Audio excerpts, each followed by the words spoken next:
Teman-teman, selamat datang kembali di silabus kali ini.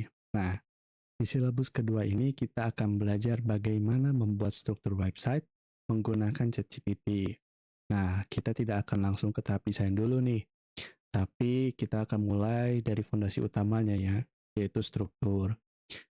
Nah, dengan bantuan AI kita bisa menyusun kerangka website secara otomatis tanpa menulis satu baris kode pun. Nah, jadi fokus kita hari ini adalah bagaimana ide bisa diubah jadi struktur logis website lewat prompt. Nah, kita mulai dulu dari pengertian dasarnya ya. Struktur website itu ibarat rangka pada tubuh manusia. Ia menyatukan semua bagian agar bekerja dengan rapi. Dengan struktur yang baik, pengguna akan lebih mudah menavigasi halaman. Dan mesin pencari juga lebih cepat mengenali situs kita. Intinya, tanpa struktur yang jelas, website akan terasa acak dan membingungkan. Nah, tujuan utama membuat struktur website itu adalah agar arah konten dan desainnya itu jelas, teman-teman. Nah, kita ingin tampilan yang konsisten, navigasi yang mudah, dan pengalaman pengguna yang menyenangkan tentunya kan. Kalau kita tahu strukturnya, proses membuat desain visual nanti juga jadi lebih cepat, karena semua elemen sudah tertata dengan rapi dan terorganisir. Nah, sekarang hal menariknya nih teman-teman, dengan AI kita bisa membuat struktur website hanya lewat deskripsi atau prompting. Nah misalnya kita bilang ke AI, saya mau buat website portofolio dengan halaman home, about, dan konten. Nah nanti AI akan langsung membuatkan kerangkanya untuk kita, lengkap dengan urutan navigasi dan deskripsi kontennya. Jadi kita tidak perlu pusing-pusing dengan coding lagi. Nah lalu menurut penelitian dari Nielsen Norman Group tahun 2020, struktur informasi yang jelas bisa meningkatkan pengalaman pengguna secara signifikan. Artinya, kalau pengunjung mudah menemukan informasi di website kita, mereka akan betah lebih lama. Jadi, teman-teman, memahami struktur ini bukan langkah kecil. Ini adalah dasar dari website yang efektif dan profesional.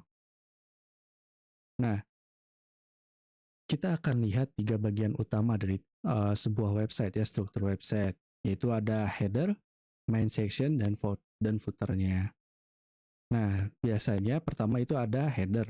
Di sini biasanya itu ada terdapat logonya, lalu um, judulnya ya, judul untuk websitenya biasanya ditaruh di sini.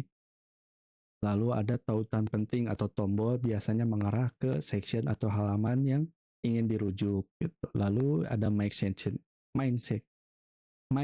sectionnya yaitu adalah isi utama halaman seperti profil atau portofolio teman-teman, artikel teman-teman, dan lain-lain gitu. Jadi isi dari websitenya itu ada di main content area ini. Lalu di bawahnya itu adalah footer. Nah, bagian footer ini biasanya berisikan hak cipta atau sosial media teman-teman gitu. Jadi biasanya tiga bagian ini tuh akan selalu ada di hampir semua website. Nah, prinsip logika.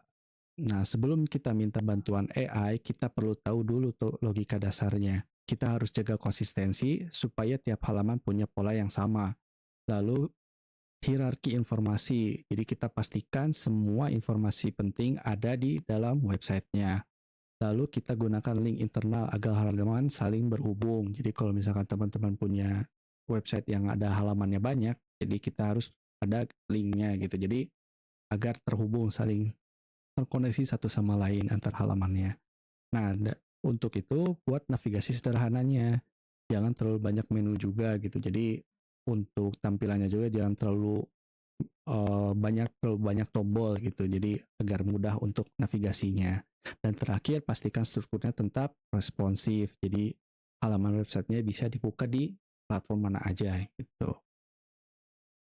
Lalu kita masuk ke langkah sederhana, yaitu langkah membuat struktur websitenya. Nah, sebenarnya sederhana ya, atau ada 4 tahap utamanya gitu. Jadi, yang pertama itu kita tentukan dulu tujuan websitenya itu apa. Nah, misalkan kita ingin membuat website e-commerce, portofolio, atau blog gitu kan. Tentu isinya akan berbeda-beda gitu. Jadi, kita harus menentukan tujuan websitenya dulu untuk apa gitu. Lalu kedua kita pikirkan halaman utamanya apa saja gitu. Apa saja yang akan dibutuhkannya, halaman-halaman apa saja. Misalkan kalau misalkan di e-commerce berarti kan ada halaman list produknya, lalu ada detail produknya dan lain-lain.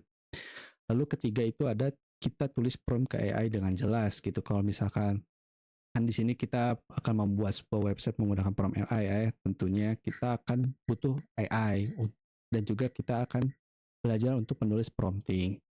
Lalu kita tinjau lagi hasil dari AI-nya gitu. Jadi nanti di bagian menulis prompt dan meninjau penyempurnakan hasil AI ini kita akan bahas tahap demi tahap sampai silabus terakhir. Karena di sini kan course-nya itu ingin membuat website menggunakan prompting, menggunakan AI gitu. Jadi di sini kita akan membahas membuat strukturnya dahulu. Nah, di sini kita masuk ke menulis prompt. Nah, ini bagian menariknya ya teman-teman. Prompt yang baik itu terdiri dari 3 bagian, seperti yang dijelaskan di silabus pertama ya, ada konteks, instruksi, dan tujuan. Di mana konteks itu kita analogikan si AI-nya itu menjadi siapa, dan tujuannya. Lebih ke perannya seperti apa gitu ya. Lalu instruksi, apa yang akan kita minta untuk AI lakukan gitu ya. Lalu tujuannya itu adalah hasil akhir yang ingin diinginkan kita nih. Contoh prompt-nya seperti bawah ini. Kamu adalah desainer grafis profesional. Nah, di sini adalah konteksnya. Kita analogikan si AI-nya itu menjadi desainer grafis profesional. Lalu kita instruksikan untuk buatkan struktur lengkap website portofolio dengan halaman home, about, portofolio, dan kontak. Lalu di sini ada tujuannya, yaitu agar halaman terlihat menarik dan profesional. Nah, tentunya dengan struktur prompt seperti ini, AI akan menghasilkan daftar halaman dan deskripsi yang optimal gitu. Jadi nggak terlalu umum, nggak terlalu bertele-tele, jadi optimal, langsung efektif gitu. Nah, tentunya kita akan langsung ke praktiknya ya, gimana caranya kita membuat sebuah struktur website menggunakan AI ya teman-teman. Nah, di sini kita contoh ya, kita akan menggunakan prompt yang ini, menggunakan prompt yang contoh aja ya. Nah, pertama-tama teman-teman buka dulu ChatGPT-nya ya. Kalau misalkan teman-teman nanti ada loginnya, maka teman-teman harus login dulu. Nah, setelah itu kita masukkan prompt-nya ya teman-teman. Misalkan kita gunakan yang ini ya. Kita gunakan yang contohnya, kita masukkan ke bagian sini, tanyakan apa saja atau action-nya gitu ya. Nah, kita masukkan, lalu kita klik enter untuk generate si AI-nya. Gitu. Nah, nanti AI-nya itu akan memberikan respon ya teman-teman. Nah, di sini AI-nya itu merespon tuh struktur website portofolio, di mana kita akan memintaannya ada halaman home, about, portofolio, dan kontak. Nah, di sini dia akan memberikan strukturnya satu persatu dari halaman home, yaitu ada tujuannya, yaitu untuk menarik perhatian pengunjung dengan kesan pertama yang kuat. Lalu di situ ada elemennya ya, ada hero sectionnya, yaitu berisi gambar, ilustrasi, atau foto diri profesional. Lalu headline singkatnya, lalu ada CTA-nya, yaitu tombol ke portofolio atau kontak. Nah, teksnya itu ada, "Hi, I'm Dwi Hendra, I'm a graphic designer." Kenapa bisa tahu graphic designer? Karena tadi kita analogikan desainer grafis gitu ya, si AI-nya menjadi desainer grafis. Tapi kok ini ada Dwi Hendra gitu. Nah, itu karena mungkin teman-teman misalkan pernah ada riwayat chat dengan ChatGPT-nya, nah itu akan kerekam nama teman-teman gitu ya.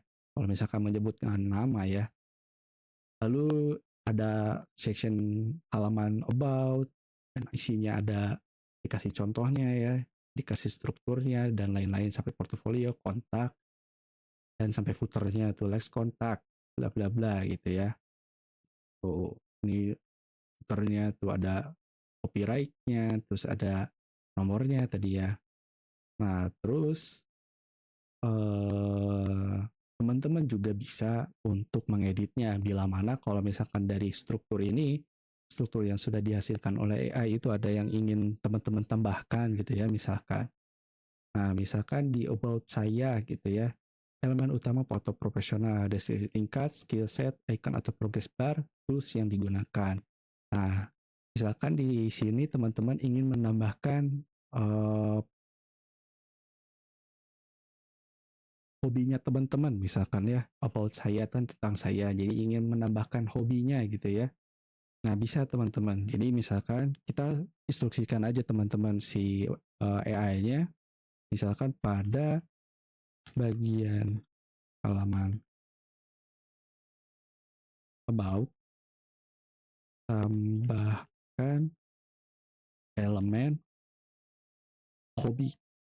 Nah, lu sebutkan hobinya apa, misalkan hobinya, elemen hobi yaitu misalkan membaca, bermain game ya. Nah, nanti bagus kalau responnya itu ada dari AI-nya gitu, misalkan bagus, berikut versi update-nya, jadi nanti akan di-update. No. Jadi di bagian about, elemen utamanya itu ada poin tambahan, yaitu dimasukkan ke hobinya gitu.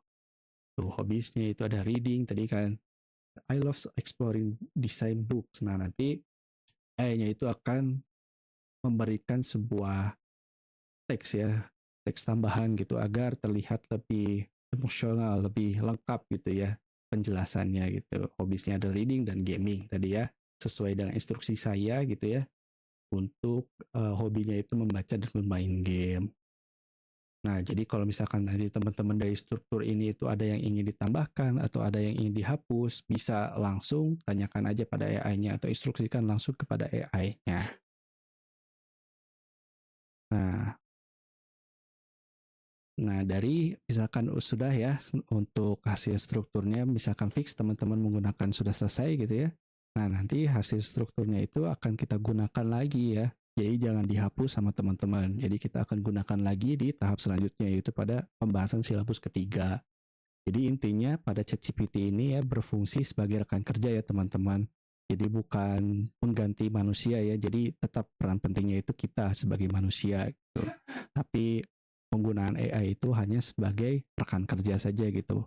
Jadi hanya membantu implementasi kreativitas kita gitu. Nah, mungkin segitu dulu teman-teman untuk pembahasan silabus yang kedua ini.